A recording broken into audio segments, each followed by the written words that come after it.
Alright, so I'm not going to take up all of your time with this. Today I'm going to show you how to update the firmware for the Viltrox E to Z adapter for all of us Nikon ZR owners that's using it to adapt our Sony E-mount lenses to our Nikon Z body. So let's get to it. I have links in the description for everything I'm going to mention in the video just in case you want to follow along for future updates. First of all, when you get this, what's going to come in this box is the adapter and this funky little cord that I don't know, somehow works, but I'm gonna show you how to use that cord with the adapter to update the firmware.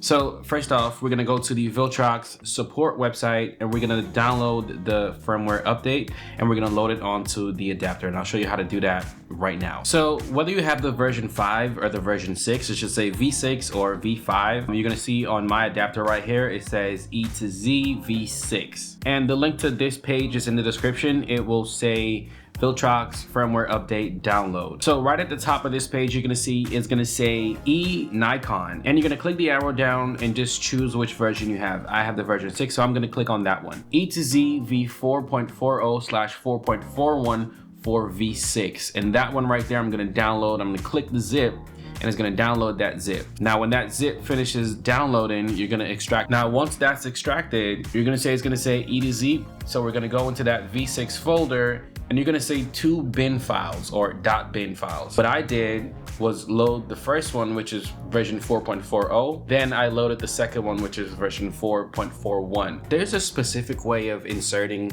this cord into the adapter. It's sort of like getting it right. So there's an end to the adapter where you'll see there's a little indent right there, which is supposed to signify there's a specific placement on the adapter where it's supposed to go. Now on the adapter, there is a little plus sign to kind of show you, like, I guess that's the positive voltage part of the adapter. And that's where that little indent, that's the end of that adapter or that cord where they go. That's how they fit together. It looks like it's a little shaky in there. It's really loose. So what I'll do is I just held it, like kind of leaned to one side and just held it that way in one hand. Use my other hand to do all of the installation and all of the updating and everything. So just pay attention to that specifically. There's another 4 holes on it that, I mean, it's just kind of 4 holes lined up. Pause. And then there's a wider 4 holes. So there's 4 smaller holes and then there's 4 bigger holes. That one is where you're gonna put the cord in. Put that in there and then you'll see it'll show up on your computer, Mac or PC. It should just go ding, and then folder will show up.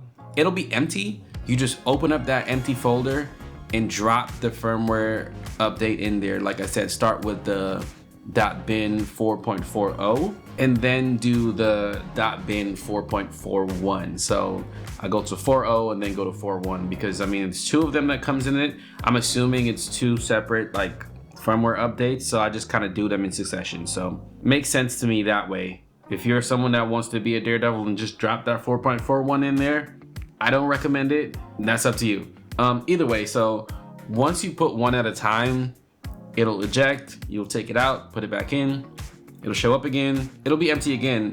Then you just drop the 4.41 in there and that should be it. So after that's completed, that's gonna be all updated for you. The firmware is officially updated and you could just put that right back onto your ZR and test your lenses that was not working with it. Now in my previous video, the Sigma 28-45 was not working. I'll show a clip right here.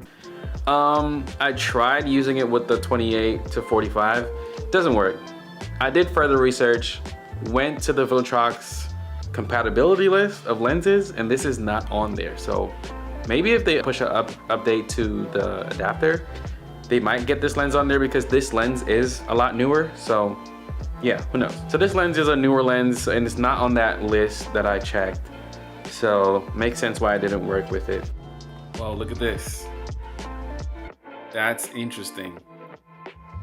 Look at that, it's face tracking, but not in focus for some reason. Let me see if I can just switch the focus. That's not working. I'm getting like, yeah, that's nothing is happening there. That's interesting. So for some reason with this, with the 28-45, it's being really weird. Okay, there we go. Autofocus. Okay, you're gonna focus. Not focusing. It's not actually focusing, but it's just doing some weird stuff. Let me see if I put this on manual focus.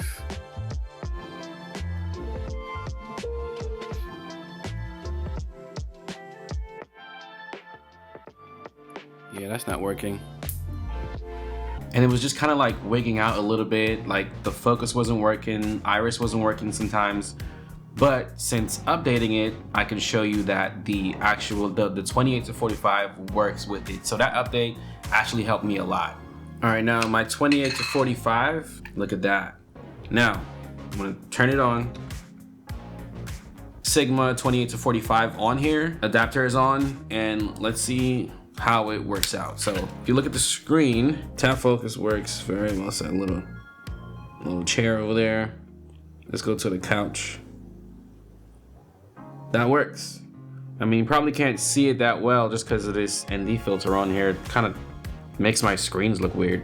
But yeah, one issue I did find with it though, on this right there, you can see the iris or f-stop. It's more like, so I'm at the end, so it's f.18, that's this lens.